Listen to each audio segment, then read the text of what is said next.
Bagyong Berbena nasa labas na ng Philippine Area of Responsibility pero mahangin at maalon pa rin sa Luzon at Visayas at posibleng susunod na bagyo na tatawaging Bagyong Wilma ayon sa long range model. San kaya magmumula, san kaya manggagaling? Magandang araw Pilipinas, narito na ating update sa panahon ngayong araw ng Huwebes, November 27, 2025. Kung bago ka lang sa ating channel, please like, share, and subscribe para lagi ka updated sa panahon. Salamat sa iyong suporta. Mga kababayan, ang lokasyon ng Bagyong Berbena ay nasa layong 215 hilagang silangan ng Pag-asa Island, Kalayaan, Palawan. Ang lakas ng hangin nito ay umaabot sa 95 km per hour na may hampas na hangin o bugso ng hangin na umaabot sa 115 km per hour. Kumikilos ito papuntang kanluran sa bilis na 20 km per hour. Ang saklaw ng malakas na hangin nito ay umaabot na sa 450 km mula sa sentro.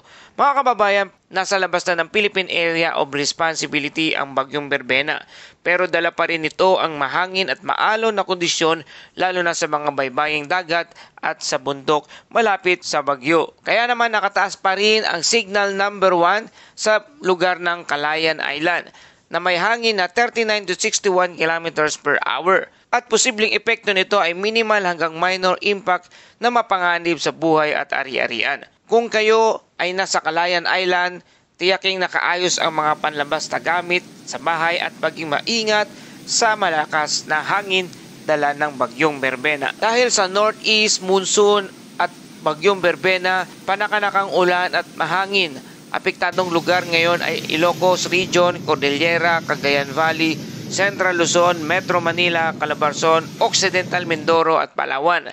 Kahit walang direktang landfall, dala pa rin ang amihan ang panakanakang pag-ulan at malalakas na hangin, kaya maging handa po tayo at maging maingat sa mga lugar na ito. At narito naman ang lagay ng karagatan. Sa Batanes, Babuyan Island, Ilocos Norte at Ilocos Sur, ang alon ay aabot sa 5.5 metrong taas dito sa mga lugar na ito. Ay maalon sa lugar ng Zambales, Aurora, Northern Quezon, Bataan, Lubang, Calamian Island, Northern Palawan. Ang alon ay umaabot sa 4 na metro ang taas. Katamtamang hangin at mahangin naman sa lugar ng Camarines Sur, Catanduanes, Eastern Samar, Albay, Sorsogon, Antique, Cuyo, Surigao, Batangas at Aklan, aabot sa 2.5 metrong taas naman ang alon dito. Sa ating mga kababayang mangisda, mas ligtas po kung manatili sa port at iwasan ang paglalayag habang malalakas ang hangin at alon. At dako naman tayo sa ibang balita, ang long range forecast na posibleng tatawagin nating Bagyong Wilma. Ngayon ay ating tutukan ang pinakaimportanteng update. Ayon sa ilang long-range weather model tulad ng Google DeepMind, ECMWF, European Center Mid-Range Weather Forecast at iba pang AI simulation na may nakikitang possible na bagyo sa unang linggo ng Disyembre. Ang lokasyon nito ay nasa south ng Guam paunang forecast at ang status ay mahina pa, scattered signal sa models. At ang posibleng pangalan na susunod na bagyo ay tatawagin nating Bagyong Wilma. Napakababa pa at hindi pa solid ang mga datos na inahatid ng ibang mga modelo sa iba't ibang bansa. Kaya huwag tayong mag-alala. Mga kababayan, importante po na maging handa at aware pero huwag po magpanik. Ito ay long-range projection lamang at marami pang pwedeng magbago. I-monitor natin ang mga susunod na 2 o 3 araw kung magtutugma ang mga forecast model na ito. Kaya sa sinasabi nila na mabubuo ito sa south ng Guam, ito ay paunang forecast pa lamang at ito ay mayroong mahina na scattered signal ayon sa mga modelo. At dahil napakababa pa nito at hindi pa solid, kaya huwag muna tayong mag-alala tungkol sa susunod na bagyo na tatawaging Wilma. Patuloy natin itong babantayan, patuloy tayong magbibigay ng update tungkol sa susunod na bagyo ngayong darating na unang linggo ng Disyembre. At sa panahon dito sa Metro Manila, maaliwalas na umaga, medyo mahangin at posibleng panakanakang ulan sa bandang hapon o gabi. Ang temperatura ay umaabot sa 24 degrees Celsius at ang pinakamataas ay 30 degrees Celsius. Kung nasa Metro Manila po kayo, pwede pa rin lumabas pero magdala ng payong kung uulan at mag-ingat sa malakas na hangin. At para sa track and intensity outlook ng Bagyong Berbena, tatawid sa west ang Bagyong Berbena ngayong araw Dadaan ito sa hilaga ng Calayan Island at patuloy sa labas ng Philippine Area of Responsibility. Hihina ang galaw, halos stalling, aatras ng bagya sa west to southwest hanggang Biyernes, babaling sa north to northwest sa Sabado hanggang sa Linggo. Hihina ng kaunti dahil sa amihan surge. Magandang balita, hindi tutuloy sa Vietnam dahil sa mismong shoreline. Apektado ang bagyong Berbena.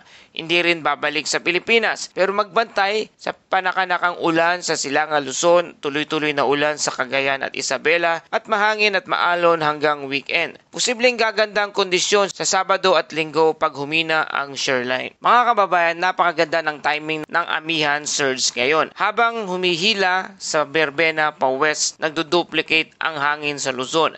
Kaya malamig, maulap at maliwalas sa umaga pero may ambon.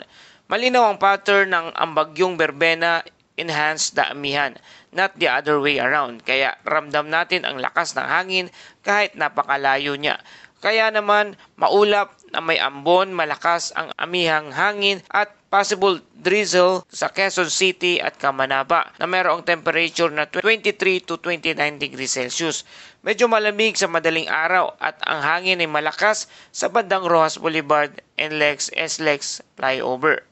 Kaya patuloy tayong nagpapaalala sa ating safety reminders, i-secure ang light objects sa balcony, huwag lumangoy sa alon, iwas monitor sa malalakas na crosswinds, reducing speed sa expressway, stay updated sa Pag-asa. Alam nyo ba mga kababayan, noong taong 2017 ang bagyong Haima at Sarika ay parehong nag-stall sa South China Sea katulad ng bagyong Berbena. Kapag may amihan surge, madalas binabago ng hangin ang kilos ng bagyo. At para sa buod ng ating balita, ang bagyong Berbena ay nasa labas na ng Philippine Area of Responsibility pero dala pa rin ng northeast monsoon ang mahangin at maalon sa Luzon at Visayas. At posibleng susunod na bagyo na tatawagin nating Wilma, long range forecast pa lamang ito at hindi pa solid na nakikita ayon sa ating satellite image.